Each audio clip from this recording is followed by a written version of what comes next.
Hey, folks. So, what if Superman decided to let kryptonite get the better of him and resigned himself to life as a journalist? And what if Mr. Incredible only processed insurance claims for crimes that he knew he could stop? And what if Batman only ever worked as a CEO, never responding to the bat signal once? Isn't it better when people do more with what they have instead of less? Well, we're all here because this incredible organization ensures exactly that. The Haring Center staff helps every child who comes through their doors do more with what they have.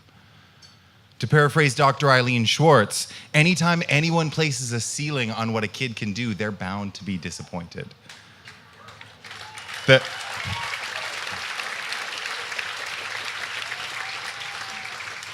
Haring Center is here to make sure that children surprise us, impress us, and do all the amazing things that they're capable of doing. Back when I knew the Haring Center, I called it the EEU, or the Experimental Education Unit, which I always thought sounded so cool, and still do. I imagined it as maybe education, but with some bubbling beakers in the corner, maybe like a microscope over to make it extra experimental. But the truth is far cooler, and it's not so experimental.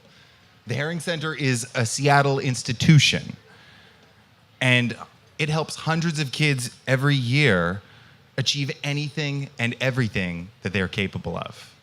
That's certainly what it did for me.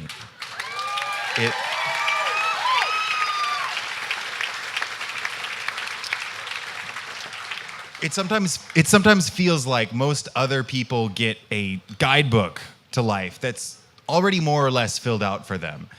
And that for me, there was a whole bunch of blank pages that I had to fill out myself. The world is not always set up for people with my interests, my attributes, my way of completing things. My Asperger's syndrome made me who I am. It allowed me to accomplish much of what I have in my life, but it is also my kryptonite. Anybody who reads a comic knows that the day is never saved alone. Even Superman needs help. For me, the Haring Center helped me manage my differences and cultivate my strengths. I was very young when I came to the Haring Center, but I still remember much of the support that they offered me, both while I was there and after I graduated. I remember the speech therapists helping me to avoid whispering important statements under my breath. I remember the care with which I was treated by people when I would lose my temper because I wanted to, say, rule the Haring Center playground for eternity as its sovereign king. But it isn't only about what I remember. Much of their support was invisible to me.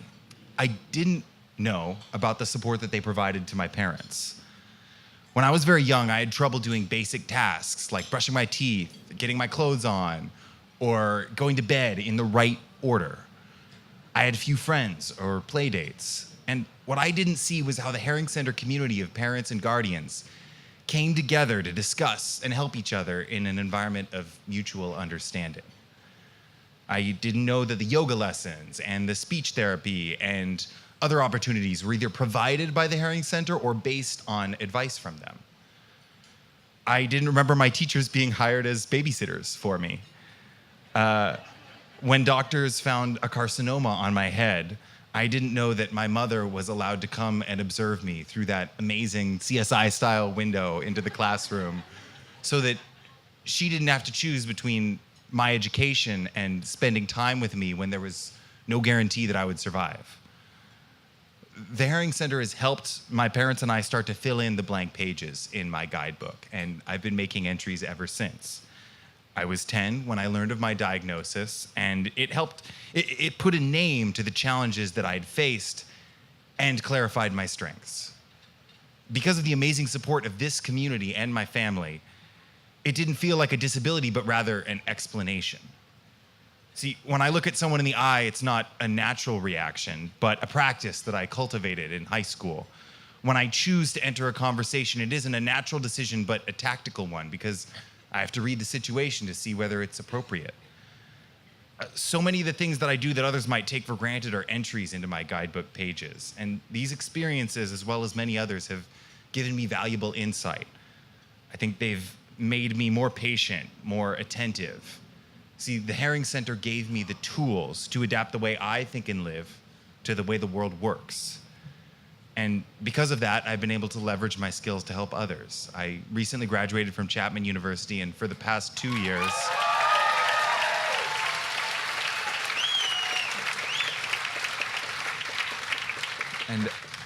for the past 2 years, I've been teaching high school and then middle school, and I'm excited to be applying to graduate school for creative writing next year.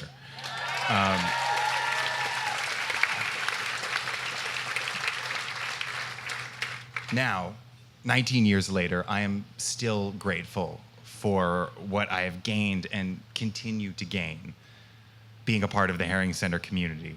Because of this place, I've had the good fortune to build lasting relationships with people of all different abilities. And even though we were all very different, we shared common goals. My parents still have a relationship with Dr. Schwartz and the Haring Center. And for me, the Haring Center has a place in my life in a very concrete way, and it always will. While I may not be able to fly or shoot lasers out of my eyes, I know that I'm super in my own way, and I can do some real good with what I have, and that's thanks to the Haring Center. So now it's time for you to channel Professor X, founder of the X-Men, because there are a lot of wonderful children out there who need some help from you to understand their superpowers. Thank you.